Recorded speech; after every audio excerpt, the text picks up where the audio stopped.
NDC ન્યૂઝના અહેવાલને પગલે નવસારી વિજલપુર નગરપાલિકા સંચાલિત ઇંગ્લિશ મીડિયમ પ્રાથમિક શાળામાં માસિક ₹100 લેખે ઉઘરાવવામાં આવતી ફીને લઈ શાસનાધિકારી દ્વારા તપાસ હાથ ધરવામાં આવી છે।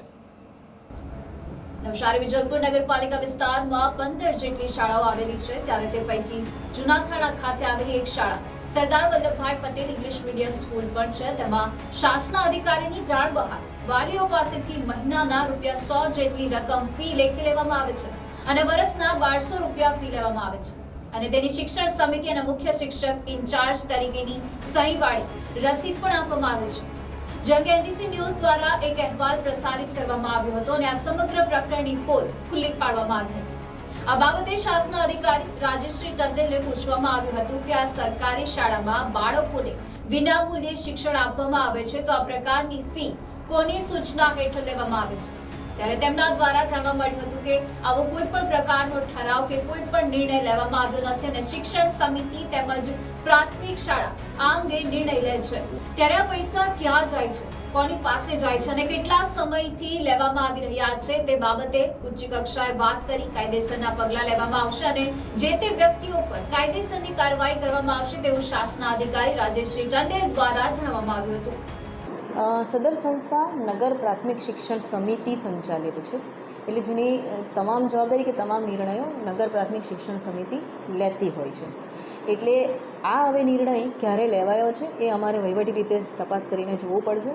જો નિર્ણય લેવાયો હોય અને ઉઘરાવાતી હોય તો એ અલગ રીતે એને જોવામાં આવશે અને જો નિર્ણય લેવા વગર કે કોઈ પણ સૂચના વગર જો ફક્ત પ્રિન્સિપલ દ્વારા લેવામાં આવતી હોય તો અમે વહીવટી તપાસ કરીને જરૂરી એમના પર પગલાં લઈશું।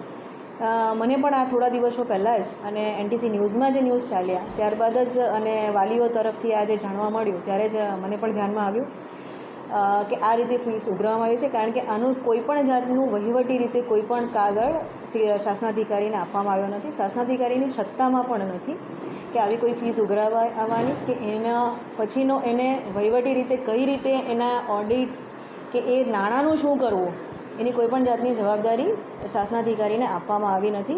શાસનાધિકારી નગર પ્રાથમિક શિક્ષણ સમિતિના સભ્ય તરીકેનો એક સભ્ય સચિવનો એક ભાગ છે, પરંતુ આના તમામ નિર્ણયો નગર પ્રાથમિક શિક્ષણ સમિતિ લેતી હોય છે। જો વહીવટી દ્રષ્ટિએ આની અંદર કોઈક લૂપહોલ રહ્યા હોય કે ક્યારથી, કારણ કે આ સંસ્થાને છેલ્લા 2021થી આને મંજૂરી મળેલી છે, તો ત્યારબાદ કોઈક આવો નિર્ણય લેવાયો હોય અને એમાં જો ઠરાવમાં હશે તો એ અમારે બી તપાસનો વિષય છે। સો સંપૂર્ણ તપાસ કર્યા બાદ જ આ બાબતે વિગતવાર આપણે અહેવાલ આપી શકીશું। આઈ કાર્ડ અને ડાયરીનું પણ અમારા ધ્યાને અત્યારે આવ્યું છે।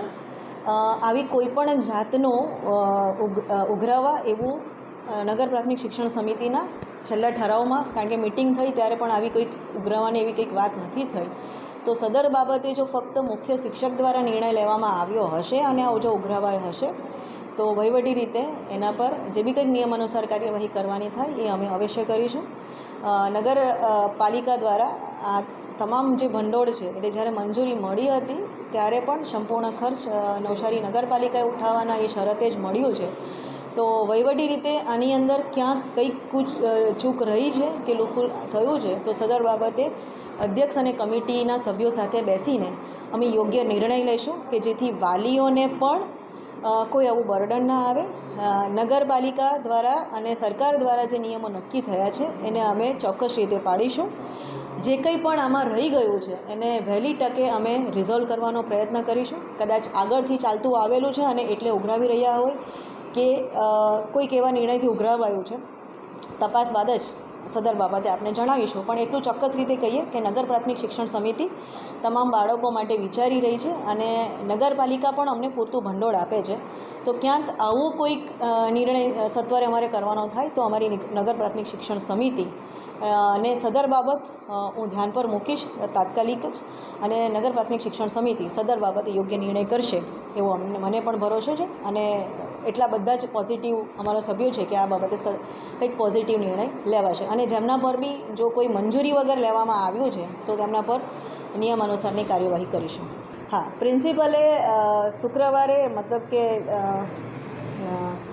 લગભગ ગયા શુક્રવારે એમણે મારી કચેરી પર એક લેટર મૂક્યો છે કે 1/8/2024થી હવે પછી હું મુખ્ય શિક્ષક તરીકેની કે શિક્ષક તરીકેની એકચ્યુઅલી જે પણ અત્યારે મુખ્ય શિક્ષકની ભૂમિકામાં છે એમને એ શિક્ષક છે પણ હાલમાં મુખ્ય શિક્ષક તરીકેની ભરતી નથી થઈ, કારણ કે પહેલાં 1 થી 5ની શાળા હતી, હવે 6-7 થયા છે, એટલે આ વર્ષે અમે મુખ્ય શિક્ષકની ભરતી કરવાના છીએ.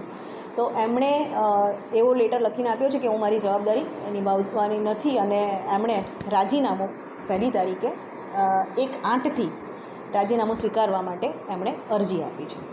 Bureau report NTC news, Navsari.